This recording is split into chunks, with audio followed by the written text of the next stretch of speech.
They're living in the time ether. I would like to. I would have liked to have worked with. Well, Tom Baker, obviously, because Tom is like quintessential. And you know his era, or the generation of the Doctor. We all, most of us who are my age, we grew up with that. Was he? And then. John Pertwee, who was my first Doctor. I was just old enough on the transition of his crossover to Tom Baker, or regeneration, thank you. So I experienced him. And again, later in my career, when I was doing Sunset Boulevard for Andrew Lloyd Webber, John Pertwee came to see the show, because he read an article that I was a big Doctor Who fan, and I mentioned him.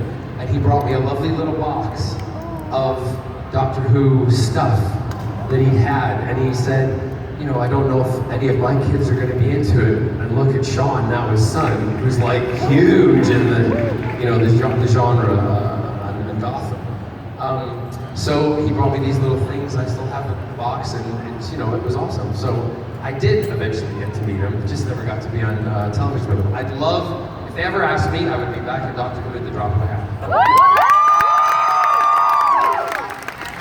Well, you better get on that computer and start typing to the BBC then. You're welcome. Yes? First of all, La Cage, yes, please. That's one of my favorite musicals. Good. I'd love to see that here. But I was wondering, as a fan of your musical theater performances, which one would you say is your favorite?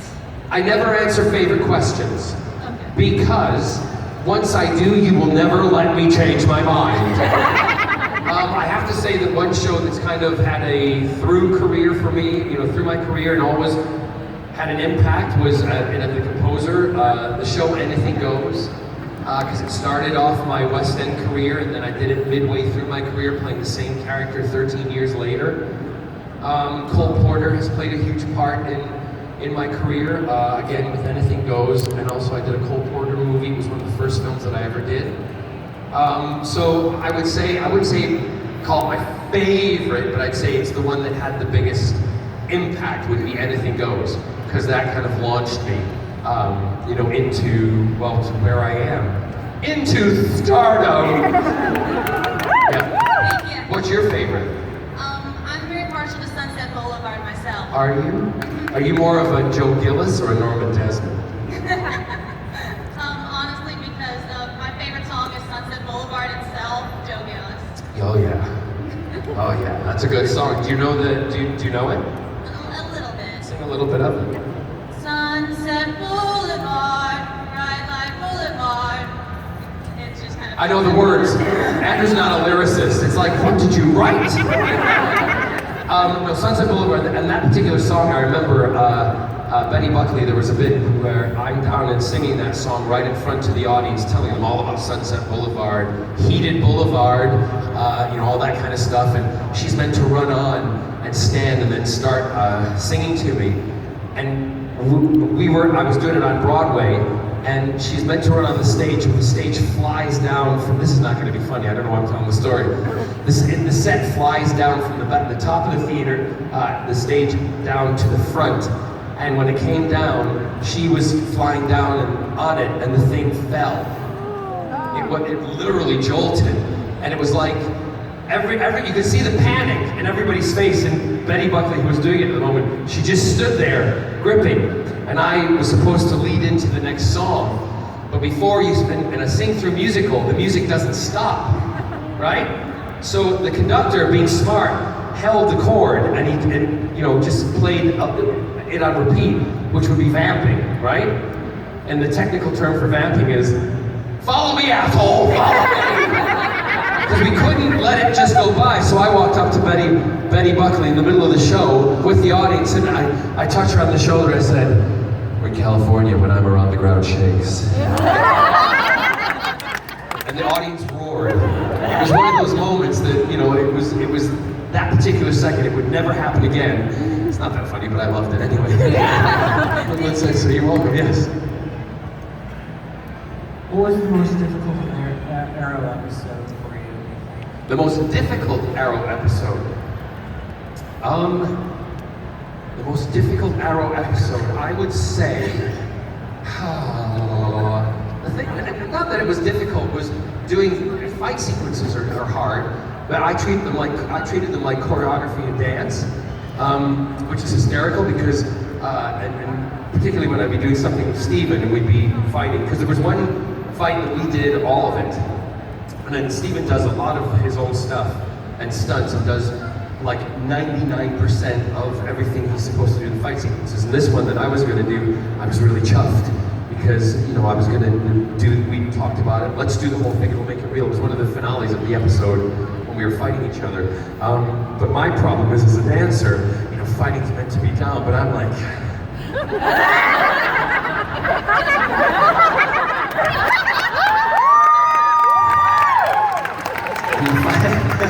Fight coordinator, Bam kept coming over to me and going, let's gay. Like, really? He's like, yeah, just keep it down. Everything's up, you're bouncing. Welcome, stealthy. Yeah. So those were the fun. Not really difficult, but a lot of fun. Yeah? Yes? Hi. Yes, we happen to know that you sing. Uh-huh. I came today because you were on the Carol Burnett. Yes, I did. Carol Burnett, for those of you who are of a certain age, is probably one of the best. I mean, most of the generation now know her from the Time Life thing that she does at night, selling all the old episodes. But if you've never seen a Carol Burnett comedy sketch, you have to watch it. She is perfection at comic timing. And when I did putting it together, both in Los Angeles and on Broadway with her, I felt like I was part of something really, really special. It was special.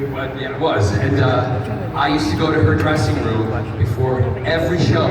I'd come in early, and she'd be sitting, doing her makeup and her hair and getting herself ready, and I would sit on the sofa and we'd just chat and laugh. And it launched us into kind of a different experience when we were on stage because we were connected. We weren't just going on and performing for an audience, we were actually friends on stage having a ball. And you can see that on the DVD or the live, if you watch the live show online, you can see it when she has that mishap. She comes out, literally, and for me that was one of the best moments of my career because she said at the end of the show, she said, working with these people on stage was like working with the people I worked with when I did my TV show, and for me that was like, but she came on stage and she's doing the number, and Back in Business it was called, she's doing this, shake it, Bob Mackie does her costumes, and she kept looking at me, and I'm like, what are you looking at me? Or, what's going on? You're looking at me, you're laughing. She's like, and then she just stood there and her skirt fell off. So she's standing in the middle of it, we're recording it. I lost it. I literally wet my pants because and she turns to me in the middle of the audience, she goes, I was standing here and my skirt was slipping. She goes, I've lost weight, but not that much weight. There's an audience here, she's like, I know, but this is hysterical. You need to watch it. Just look up, Putting It Together, Barrowman, blooper. Oh, you haven't? Good, well they might not. Thank you, yes. Hi. I like this shirt. It says Can't Connect. I know, has been in you or something? No. Oh no. It's never left here. Oh, okay. Got it. Yeah. But I'm really enjoying the big finish and hiking stuff. Yes? And I'm wondering, when it comes to fighting, do you find it easier to do a story on your own or in a collaborative effort? Collaborative effort. I'm not gifted to write. My sister and I, when we do, we've done 9 books together. And from my autobiography all the way to the Torchwood novel, we wrote the Malcolm Merlin comic book for DC. We are now doing the Titan version, Titan comic books for Torchwood, and we're also doing Big Finish. Well, I've just let something out of the bag there. We might be writing. So some of the Big Finish stuff for Torchwood. But also, we're doing a new project called Cursed, which is for, Kelsey, help me. Legendary Comics. Yeah, so we're, here back there. So we're doing that, and we're really chuffed about that because it's now talk about something for television. And our children's books that we've written are being looked at by a big movie company. I have a meeting when I go back to Los Angeles with them, which is awesome. However, when we write, my sister comes and lives with my husband and I for 3 months. Yep. And she and I literally record every conversation that we have because we always end up talking about something that is related to the story, character development. That's the way we work. She'll then, for 3 months we're together, take all that information away, the outline, everything we've worked on. She takes it away, she goes into the closet. I came out years ago, I put my sister back in. She goes into the little closet at home in Milwaukee, and then she starts typing. And I get these calls at like 2 o'clock in the morning. You know what it's like getting a call from a family member at 2 o'clock in the morning? Panic, right? You think something's wrong with my parents, something's wrong with my nieces or nephews or my brother, sister. And so I'm like, what, hello? She's like, I'm so sad. I'm like, what are you sad about? She said, I have to kill him. I'm like, wait, no, Kevin, my brother-in-law, I love him.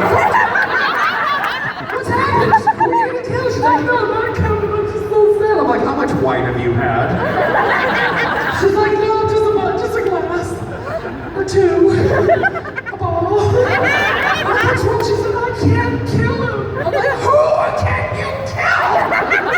And she said one of the characters' names. She's like, Sullivan, I can't kill him. I'm like, well, he's just a character. She's like, no, but I'm in love with him. I'm like, Carol, is this what menopause does? Put your wine away and go to bed. So that's the kind of call I'll get, and we'll decide things over the phone. 3 bottles, or 1 bottle, sorry, or like 3 glasses of wine in, and we'll make the decisions about stuff. So yeah, that's how it all happens. She does the writing bit, but we create all the stories together. I'm more of an idea guy. I found it from my writing, which I did a Torchwood story that started, which was supposed to be. Don't tell me the story. You can't, can, because if you tell me and I do something that's close to it, you can sue me. I won't go that far, but Good. it was an aftermath story. Okay. From the 3rd season. Got it. And I can focus on each of the different characters separately. Got it. I can get up to that point. Yep. But I can't bring them together and get a conclusion. So I guess that's. I wish I had a magic formula for you, because if I did, I'd be a gazillionaire. Because all of our stories would be done in less than a year. It takes some of the books we write, it takes 2 years to do them. So you just got to give it time. And if you're having writer's block, I suggest a good Chardonnay. It'll work. Okay? Yeah, there you go. Thank you. Yes. My question's about Arrow. Yep. I'm trying to say this not spoiling anything, but Don't. It's a spoiler alert, everybody. on the last episode you're talking about? The last episode, On the last episode of the last season, yes. because of what Malcolm did for Leah, Yeah. if he somehow survived, No, he didn't. if he somehow survived, No, he didn't. Harry's relationship with Leah. I would love to. I think it would be great that if he had that chance, but they told me I'm not coming back.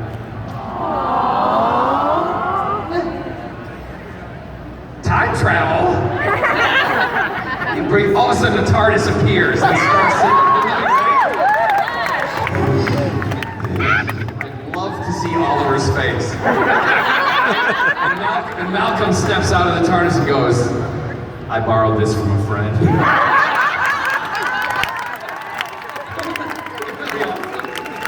That would be like crossover porn. Or the TARDIS appears, and Malcolm walks out, then he goes, I want to introduce you to somebody, and then I come out as Captain Jack. Because who knows what Malcolm and Captain Jack would be doing inside that TARDIS? Malcolm would kick the shit out of Captain Jack, beat him up, and then Jack would flip him over and make love to him. Yes. I wasn't done with you, sir. Oh! You're cute. No, I'm sitting down. Are you gonna be in the club tonight? No? Okay. Pity. I've got a Marines outfit you could wear with me. You will. Come see me with it. I'll be like that.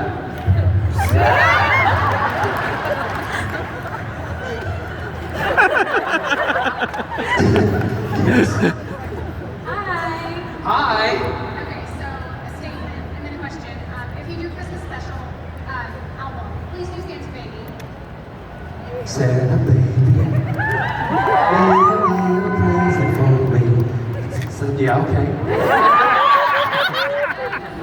Okay. And you're blushing. Okay. Just don't pee yourself. Okay, so the first episode where Jacked and Cow. I love that. Oh, my name's Jacked and Cow. I've been drinking.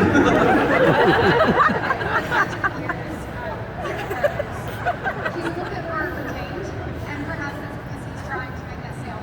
But how do you? That's exactly right.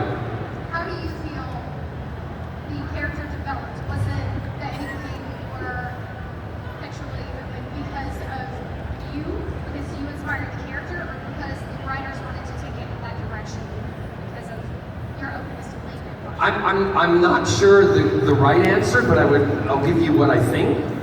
I'm sure Russell has his own answer for this. Captain Jack was a con artist. He was a con man. He survived through time by conning people. So you're right, that sail that he was doing to Rose on the spaceship in front of Big Ben, that was a con. Well, sort of, and he's trying to manipulate situations. It was definite his sexuality from the first word when he looked up at the barrage balloon and she's hanging. He went, nice bottom, and then he turned to another guy in the military and went, you've got a nice bottom too, and he walked away. So right off the bat, we knew who he was. However, the writers, what's wonderful about Russell is, and everybody in the writing team, they saw our personalities and they started putting a lot of our personalities into the characters. There's a lot of John Barrowman in Captain Jack, and there's a lot of Jack and John Barrowman, and that's the beauty of television, because that's what I think you guys like, is when we put our personalities into the characters, because it's something that you connect with. And even Malcolm Merlin, although I'm not an asshole, I can be, and I loved playing the bad guy, and to put a little bit, the bit of me that was in Malcolm, and that, well, a lot of it was when I'd be talking to someone or being very direct, but I'd smile, because you knew if Malcolm smiled at you, you're in deep shit. Right? So those little things. So the writers write as they see you developing with the character also. So it's a combination of both. But Captain Jack changed the face of television in the UK, and also, to be honest with you, a lot over here in the States, because there was never a hero like that for young people to look up to, who was not only a hero who didn't care about his sexuality, but also a hero who was played by an openly gay man. It was unheard of in the UK. So it was a big game changer.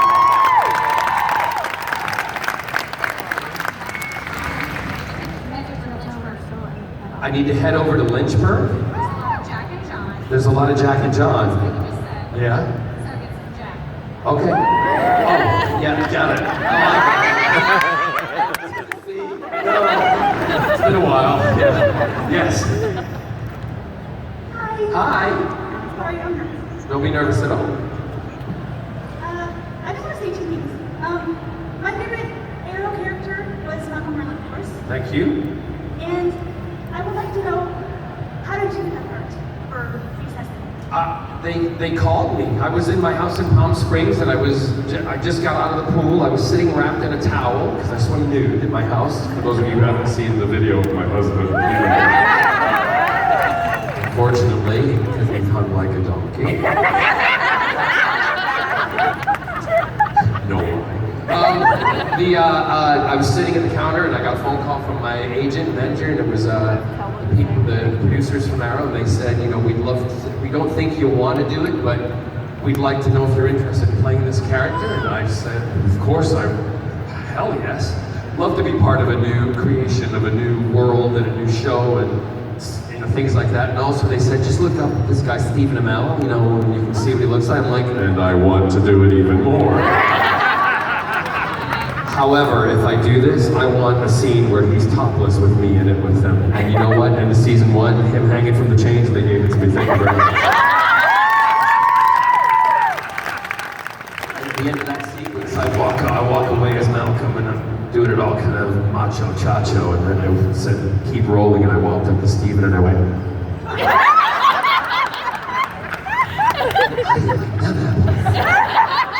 tickle, tickle. Thank you. Yeah, go ahead. Hi. First of all, you're one of my favorite actors. You always make me laugh and smile when I'm not feeling great, so thank you for that. Well, that's me. That's not acting. That's me being me. I'm an idiot. My question is, who really inspired you to get into show business? Look, I have to be honest with you. I don't look at people and go, oh, I want to be like them. I look at them and kind of enjoy their talent also. I've always wanted to do this. I've never wanted to do anything else. I'm a firm believer that if you have anybody in your life, if they're young, whatever, if they have a dream or a goal, you got to help nurture that. Not everybody will achieve their dreams. We have to understand that. However, if you don't have a dream, you don't have a life. You got to dream about stuff. You got to have something that's kind of there. Because I still have them, and some of them are never going to happen. But you still got to have them. It's what drives us as individuals. I don't know. I don't really have anybody that I can emulate. I love laughing. I laugh at myself. I love watching myself on television. Because it's what I've always wanted to do, and there's a lot of actors who are like, oh, I can't watch that. I'm like, well, turn it on, because I'm on, I want to watch it. It's been my dream, and I'm living it, so obviously I want to enjoy it. But I love to hear people laugh. You guys laughing like fuels me, starts me off on a good foot for the day. So yeah, it's that, people inspire me. I guess that's what I would say. Yeah. Thank you, yes. We have 5 minutes left. So we'll do a couple of quick fire, and then I thought, would you like me to sing something? Come on, Flash, speed it up. I like your role in as Color Moran in the musical crossover. Yes? I heard rumors that there's an Arrow musical crossover coming out. I have no idea. I'm not in the show anymore. I don't know. I don't know. That's the truth. That's the answer. You need to ask. That's a question for Steven. However, I don't know. I mean, Steven can sing, and he's got a nice voice, but I don't know if Steven would ever want. Again, I'm speaking out of turn here, but from what I know from the past, he didn't want to do a musical episode for Arrow. But I think it would be awesome, because I know he's got a good voice. Can I let this song put a little love in your heart? Yes. Could you sing it? No. I don't have music to sing it, but if you want to see me sing that, go watch the episode. I'm going to sing something else for you, okay? I've watched it 100 times. You've watched it 100 times. I love you. If you watched it fast forward, get it? Do that, would you? Great cosplay, by the way. Look at that. Awesome. Okay, so what's the best and worst prop you've ever used or stolen?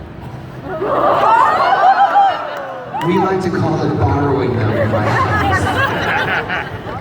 The worst prop, it's not because it's difficult to use, but the bows are heavy. Compound bows, they're heavy because they're real. And for some reason that got into my suitcase. The real compound bow ended up in my bag on the last episode, and it's on my table in my house. I don't know how it got there. I just kind of walked off with it. Nobody said anything. I'm like, see ya. I also have my squareness gun from Doctor Who. I have the original prop, and which was the kind of ugly looking one. Then I have the real one. And also my gun from Legends of Tomorrow ended up in my bag. And there's the book, there's a book that Captain Jack always reads. It's Scavengers in Space. Whenever he's, not doing anything in the background and he's reading, it's that book. That went into my bookshelf. All sorts of stuff. I mean, my TV room's like a TV memorabilia room with all sorts of things that just ended up in my bag. I know, it's awesome. I'll be selling them on eBay in about 10 years. Don't worry about it. No, those are my little treasures. And they'll stay where they are. But I guess my favorite one obviously is, gosh, it's not really a prop. It was part of my costume, my coat, Captain Jack coat. Thank you. Last one, and then I gotta sing, and then I gotta finish. Yes, go ahead. Honored. Hello. Hello. Sorry, guys. Thank you. Yes. My question is sort of. Make it a good one. It's going to be Good. My question is not a what's your favorite. It's a what do you feel the most snap fierce in? Your Merlin leather combat suit or your Captain Jack Harkness? Because you have Come on, two different things. I know, but you have the coat with Jack Harkness. Right. So which one is your favorite? Well, again, I feel fierce in all of them. I love the fierceness of Jack's coat because it gives him that kind of swashbuckling, roguish, matinee, good-looking hotness. And then Malcolm Merlin, what I love, I wasn't particularly fond of what I call the gimp mask and the hood, but I loved it when he had the leather jacket and the black pants. It was a little more toned down, and he just had the quivers and the compound bow, and it was what I call the kind of Belstaff look. But I loved that because that was when Malcolm was a little sexy, and I enjoyed that. He was sexy daddy. Listen, I'm 50, I'm a sexy daddy now, if I like to think about it. I like to think I am. So yeah, I like both of them. I think I rock anything, really. Can I do a twirl? You got $1. I can find one. Good, find one, then I'll twirl for you. And then we'll donate it to charity. All right, and I want to say thank you very much. I love doing these for you guys, and thank you. Seriously, Nashville has a big place in my heart, and I'm glad to be here. Join us tonight if you want, have some fun. I'm going to sing a song for you, and I need your help on this one, okay? All right? Great. Can we do Can't Take My Eyes Off of You? Is that all right? Pump it up. Rock. Everyone will be like, Jesus, he's